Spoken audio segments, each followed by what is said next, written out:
మీరు 2 రోజులుగా వస్తున్నారు, కానీ నాకు తెలియదు మీరే ఈ బ్రదర్ అని.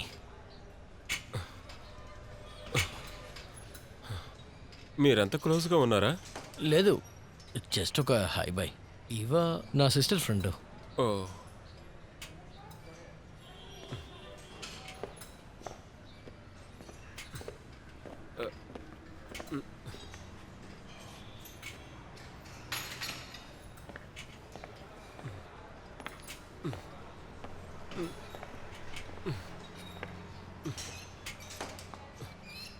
అన్నా, ఈవాకి అసలేంటి ప్రాబ్లం? ఇలా చూడు, నేను అనవసరంగా మీ అమ్మతో ఆ విషయాన్ని చెప్పాను. అన్నా ఇది ప్లీజ్. అందరికీ చెప్తారని నాకలా తెలుసు. ఇప్పుడు తనకి తెలిసి ఉంటుంది కదా. అమ్మ ఎవరితోనూ చెప్పలేదు, సడన్గా చూసానని అడిగాను. సారీ.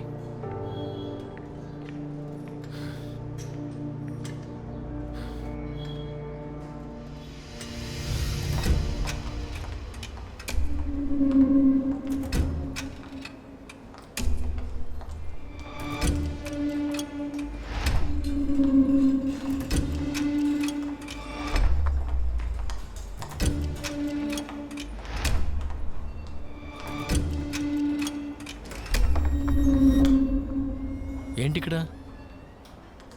మరి హాస్పిటల్కి ఎందుకు వస్తారు?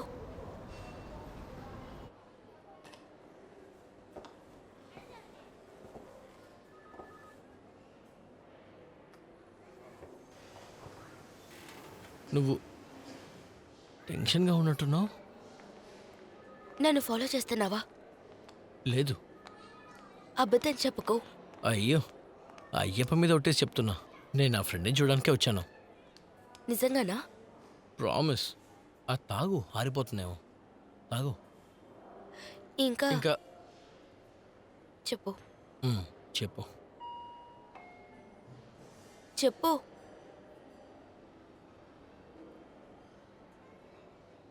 ఈ లివింగ్ టుగెదర్ గురించి నువ్వేమనుకుంటున్నావు?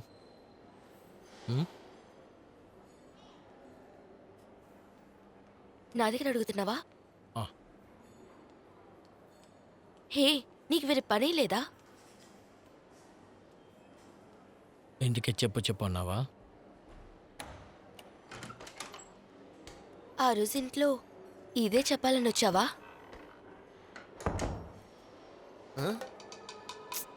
ఆ రోజు ఇంట్లో ఇది చెప్పటానికే వచ్చావా? మ్, నేనొకటి అడగనా? నేను ఆ రోజు పాడింది రికార్డ్ చేసి గ్రూప్లో వేశావు కదా? కనిపెట్టేసావా? కానీ నేను పేరంతా చెప్పలేదే. అయితే నాకు తెలిసింది కదా. నేను పాడేది గ్రూప్లో వేసే ముందు ఒకసారి అడగాలి కదా. ఇది ఊరికే పాటే కదా. నువ్వు నీ ప్లేస్లో ఉండి మిగతా వాళ్ళకి ఎలాంటి సమస్య లేదని అంటావా? నువ్వెందుకు ఇంత చిన్న విషయానికి కోప్పడుతున్నావు? ఏంటి అసలు నీ ప్రాబ్లం ఏంటి? తెలుసుకొని తెలుసుకొని ఏంటి? సొల్యూషన్ ఉందా? ఉంది. నువ్వు అసలు ఏమీ చేయలేవు.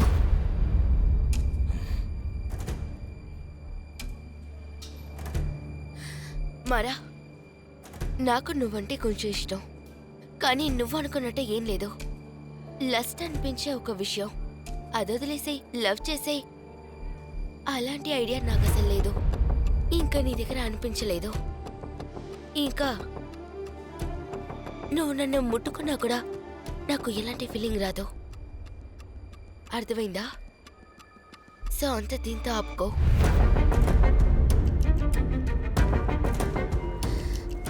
సరే, ఓకే, ఇక మీద సరిగా ఉండు. ఇంకొక విషయం, ఇంకా ఎప్పుడు నువ్వు నా గురించి తెలుసుకోకు.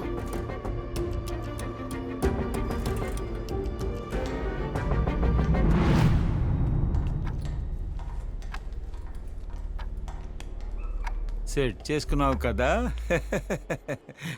మీరేదో పెద్దగా ప్లాన్ చేస్తున్నారు కదా, అందుకని అక్కడ కూర్చున్నాను. కానీ ఆ తర్వాత మారా నిన్ను వెతుక్కుని పోలీసులంతా వచ్చారట. నా పేరేం చెప్పలే కదా. ఏమీ చెప్పలేదు. అదంతా నాకు తెలుసు. ఒక మాట నాకు చెప్పుండొచ్చు, ఇది తప్పు కదా. నీ చేతికి ఏమైంది? అది ఒక చిన్న గాయం. ఇలా రా, తెలియాలి కదా. రా.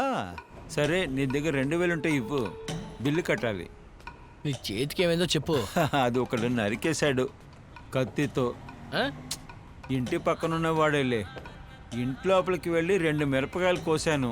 కత్తి తీసి 2 సార్లు నరికాడు. తొడ మీద ఒక గాయం ఉంది. ఏం చెప్పమంటా? నీకోటి తెలుసా? వాడి ఇల్లుని మొత్తంగా నాశనం చేసా. జేసీబీతో విరక్కొట్టాను. ఇప్పుడు పోలీస్ కేసు అయిపోయింది. నువ్వు పని చెయ్యి, ఒక 5000 ఇవ్వు. అరే నా దగ్గర డబ్బులు లేవు. ఇలా చూడు, అబద్ధం చెప్పకూడదు. అబద్ధమే కాదు. ఎందుకు నీ మొహాన్ని అలా గుర్రని పెట్టుకున్నావు? డిప్రెషనా? రేయ్, డిప్రెషన్ లేదా? తనకి నీకు సెట్ అవ్వలేదా? తాగుదామా?